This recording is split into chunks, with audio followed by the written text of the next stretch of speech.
So it's the last day of the trip, and once again, as you can tell, the road trip beard didn't happen this year. Mainly because I shaved every day. But someone on last year's last day video commented and said, "Don't worry, Alan, the skill of the photographer is not proportionate to the skill in growing a beard." And so I thought about that for a little bit. And I've got to say I disagree. Just look at the great photographers. Ansel Adams, probably his most famous shot, Moonrise over Hernandez. He didn't have his light meter with that. He calculated it with the power of his beard. Clyde Butcher, one of the most epic beards around. He hikes through the Everglades without getting eaten by alligators. If he was clean shaven, he wouldn't stand a chance. Our very own Ben Horn, I mean, oops, I did it again. How am I going to compete with that? So, sad to say, but I'm thinking about just giving it up. Clearly, there's no hope for me. Oh, baby, baby, oops, you think I'm in love. I'm not that innocent.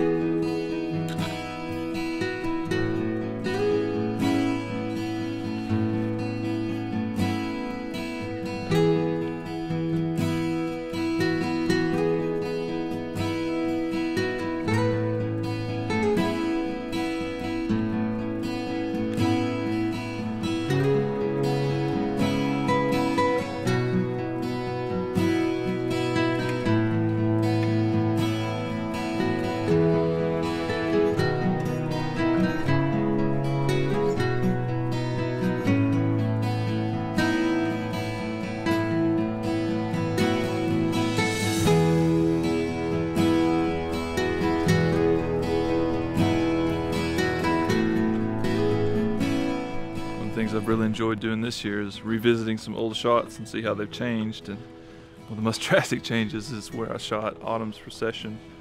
There are no leaves this year.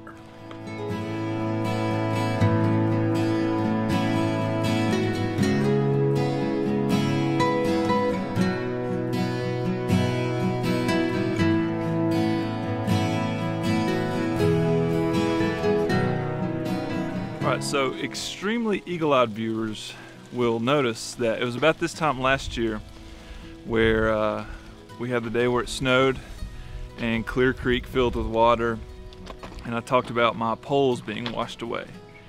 And then you may have noticed the very next day I was hiking with them, and here they are today. So what happened? Well, as I was hiking, I set my poles down on this tree right behind me, and I slotted them up against a branch. I think it was actually this branch. It may have broken off since then, but I slotted them up against that branch so I could more easily hold my camera. And I just about broke my ankle just then, if you were wondering. So they're on that tree behind me. I'm back that way down the creek when all the water comes through. But because they're slotted up against that branch, they don't move. And later on in the day, as this was still filled with water, I came back, rock hopped across, saw that they were still there, and picked them up. So why all the effort just to pick up a pair of hiking poles? Well, there is a Hello Kitty sticker, the remnants of one, left on one of the poles. Several years ago, my daughter was in a Band-Aid phase. Kids love Band-Aids. If you want to save money on toys, just buy them a box of Band-Aids. So she was looking at my hiking poles one day, and they were scraped, and she said they had a boo-boo and wanted to fix it with a Band-Aid. So she put a Hello Kitty sticker on there, and most of it's torn off, but there's still that little fraction on there. And every time I see that, it just reminds me of her. So I was bound and determined to come back and get those last year. I was very thankful, actually, that they were still there. So that's the story. In case anyone noticed I had hiking poles again, that's the story behind them.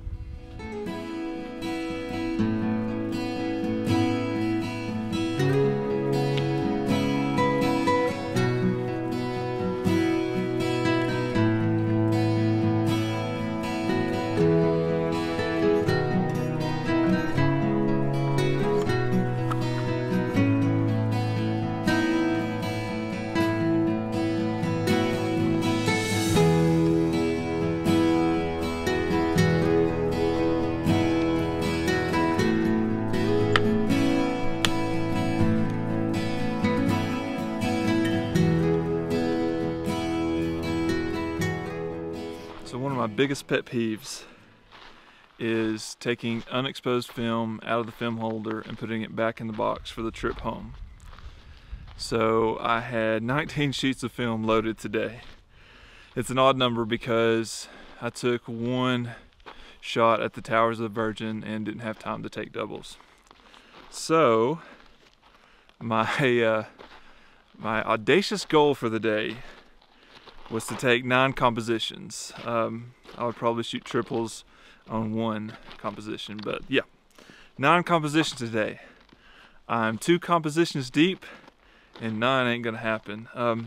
I've got enough energy for about 3 in a day. Any more than that, it starts to get tiring. So what I've been doing is I've noticed that my shots in Zion are all in the fall, but I don't have that much fall color. So I'm up on the east side where the maples are just a little past peak but still very shootable, and just trying to get fall color.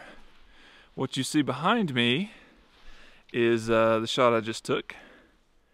Got a nice transition almost from orange to green to red, and hoping that will come across in the final shot.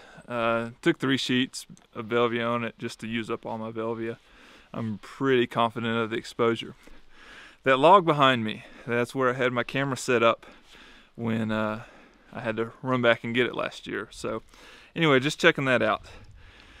I'm gonna shoot as much as I can the rest of the day, the large format version of Spray and Pray, just so I don't have to put film back in the boxes. A total waste of money. But I'm just lazy like that, I guess. Alright, so that's pretty much going to do it for this trip. I took one last shot. This maple grove you see behind me. I exposed 2 sheets and then immediately regretted how I composed it. So if the film turns out, I'll show it to you guys, but I already know I'm going to come back next year and shoot it differently. It's a scene that shouldn't change too much. It's a grove that pretty consistently gives brilliant color, and it's not gonna flood or anything like that, so my foreground should be the same.